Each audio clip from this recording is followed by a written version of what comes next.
పార్టీలో భరోసా పొలిటికల్ పార్టీలో నేను ఆంధ్రప్రదేశ్ రాష్ట్ర అధ్యక్షుడిగా ఉన్నా. ప్రజల్లో చైతన్యం తీసుకొస్తున్నా. ఓటుకు నోటు తీసుకోకూడదని చైతన్యం తీసుకొస్తున్నా. దొంగ నాయకుల్ని తరిమి కొట్టాలని చెప్తున్నాను. ఒక ఒక న్యూ చేంజ్ తీసుకొచ్చే ప్రయత్నం చేస్తున్నా. ఈరోజు నేను నడుస్తుంటే ₹1 డబ్బు పంచకుండా వందలాది మంది ప్రజలు నా వెనక నడుస్తున్నారు. ఇది అసూయ కావచ్చు, ద్వేషం కావచ్చు, వీడిని ఆదిలోనే విరగొట్టకపోతే స్టార్టింగ్లోనే వీడు చాలా పెద్దోడు అయిపోతాడు అన్నటువంటి కుట్ర కావచ్చు, ఏదైనా కావచ్చు. సో ఏదైనా నన్ను ఇక్కడ నుంచి పాడేరు నియోజకవర్గం నుంచి తరిమేయాలన్న ప్రయత్నమే చేస్తున్నారు.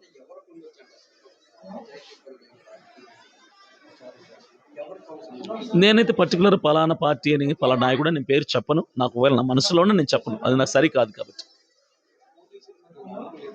నాకు లేదు. ఇది జరుగుతుంది కదా, చివరికి నా మీద వేసే ప్రయత్నం చేస్తాను. నా వాళ్ళని తీసుకెళ్ళి ఇప్పుడు ఇద్దరిని పెట్టారు అక్కడ, చిన్నపిల్లోడు ఒకడు, పెద్దోడు ఒకడు. వాళ్ళని కొట్టి మీరు ఎందుకు చేశారు చెప్పండి అని ఇన్వెస్టిగేషన్ చేయడం ఎంతవరకు కరెక్ట్?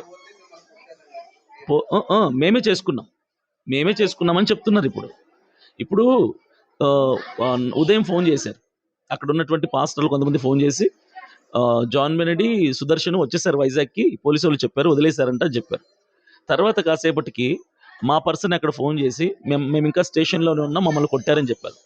పోలీసులు డబుల్ గేమ్ ఆడుతున్నారు. పంపించేసాం, వదిలేసాం, వాళ్ళని వైజాగ్ వెళ్ళిపోయారు అంటున్నారు. చూస్తేమో స్టేషన్లోనే కూర్చోను. ఇది ఏం గేమ్ అండి? ఇది ఎంతవరకు ఇట్లా అన్యాయం చేస్తారు? ఎంతవరకు ఇలాంటి కుట్రలు చేస్తారు? ఏదైనా సృష్టిస్తారు. ఇప్పుడు ప్రవీణ్ పగడాల విషయంలో సీసీ ఫుటేజ్లు పుట్టించి తాగుబోతాడని నిరూపించిన వాళ్ళు ఈరోజు నా మీద ఇంత చిన్న సమస్యని నా మీద నెట్టేయలేరా? అన్ని వాళ్ళ చేతుల్లోనే, నా చేతుల్లో ఏం లేదు కదా, ఒక సామాన్యుడిని నేను అంతే.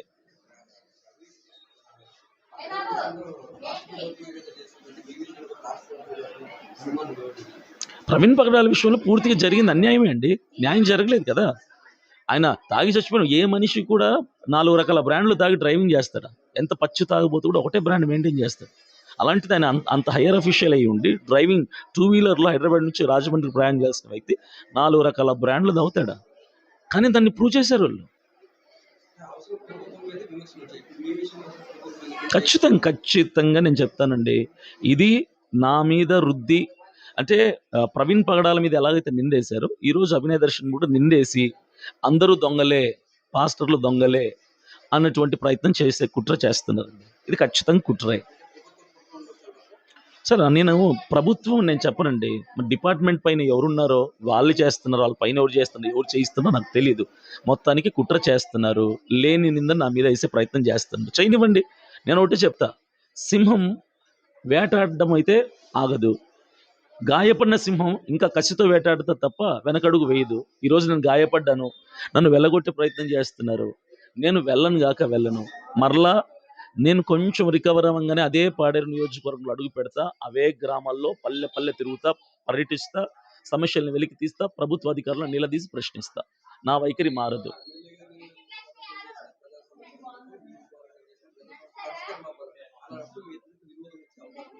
సార్ వస్తే రాని నేను చేయలేనండి. నేను ఈ ప్రభుత్వాన్ని అంటం లేదు, లేదంటే అక్కడ ఉన్న ప్రెసెంట్ వైసీపీ పార్టీ ఎమ్మెల్యేని అంటం లేదు. నేను అంటుంది 40-50 సంవత్సరాలకు డెవలప్మెంట్ లేదు ఏ గ్రామంలో. నేను ప్రతి పార్టీని అంటున్నా, ప్రతి ప్రభుత్వాన్ని అంటున్నా, ప్రతి నాయకుడిని అంటున్నా. ఎవరు మారినా అందరు ప్రభుత్వాలు మారుతున్నాయి, పార్టీలు మారుతున్నాయి, నాయకులు మారుతున్నారు, కానీ గ్రామాల్లో పరిస్థితులు మారటం లేదు.